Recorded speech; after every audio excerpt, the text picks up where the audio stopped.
غیبت کیا ہے؟ کسی شخص کی غیر موجودگی میں اس کی کوئی برائی کرنا، یہ غیبت ہے۔ لیکن ہر غیبت غلط نہیں ہے۔ لیکن بعض اوقات ایسا ہوتا ہے کہ آپ کا کوئی بھائی ہے جو کہیں رشتہ کرنا چاہتا ہے اور وہاں کے بارے میں آپ کے پاس کوئی معلومات ہے جو اس بندے کے علم میں نہیں ہے، اور آپ اسے بتاتے ہیں کہ وہ یہ معاملہ ہے۔ ذرا سوچ سمجھ لو، یہ غیبت نہیں ہے، بلکہ یہ اپنے بھائی کو برائی سے بچانے کی کوشش ہے۔ اس میں اس کے ساتھ بھلائی کا ارادہ ہے، نہ کہ ان کو بدنام کرنے کا ارادہ ہے۔ اور اگر کوئی بات ہے ہی نہیں اور آپ بیان کر رہے ہیں، یہ غیبت ہے۔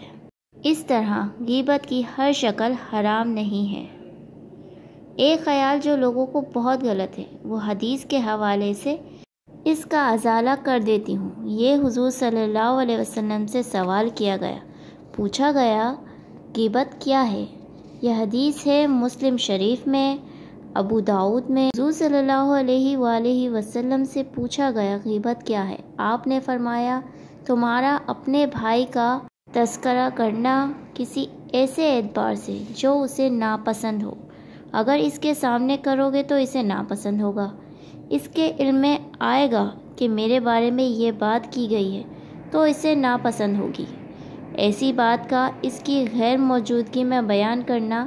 ایک بار پھر حضور صلی اللہ علیہ وسلم سے سوال کیا گیا، اگر وہ شے واقعی میرے بھائی میں موجود ہے جو میں کہہ رہا ہوں تو کیا اس صورت میں بھی غیبت ہوگی؟ حضور صلی اللہ علیہ وآلہ وسلم نے فرمایا، اگرچہ اس میں وہ برائی ہے جو تم کہہ رہے ہو تو تم نے غیبت کی، اگر نہیں ہے اس میں وہ شے اور تم پھر بھی کہہ رہے ہو تو تم نے اس پر بہتان لگایا ہے۔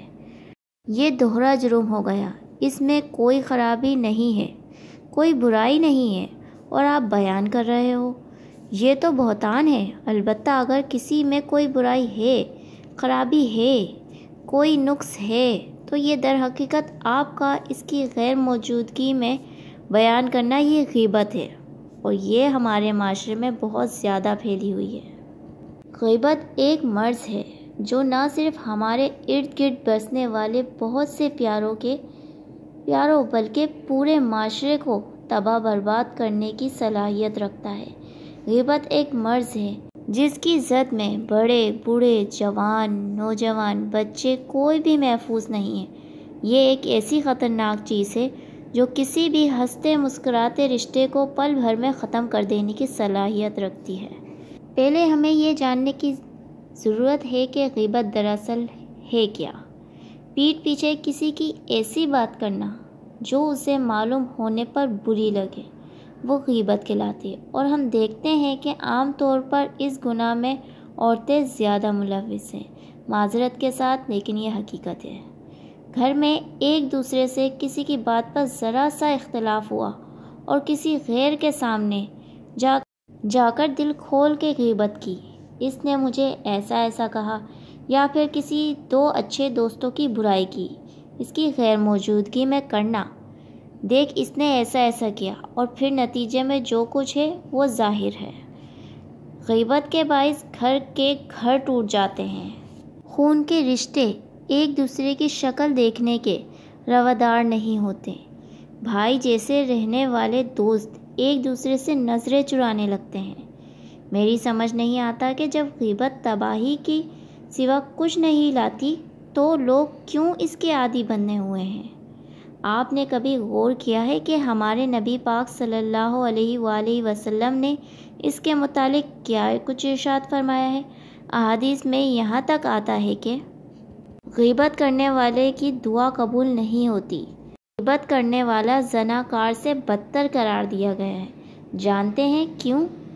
کیونکہ زنا سے صرف 2 لوگ گناہ گار ہوتے ہیں، اور وہ سچے دل کے ساتھ معافی مانگ لیں تو خدا انہیں معاف بھی فرما دیتا ہے۔ لیکن جس شخص کی غیبت کی گئی ہے، جب تک وہ شخص معاف نہیں کرتا تب تک اللہ بھی معاف نہیں کرتا۔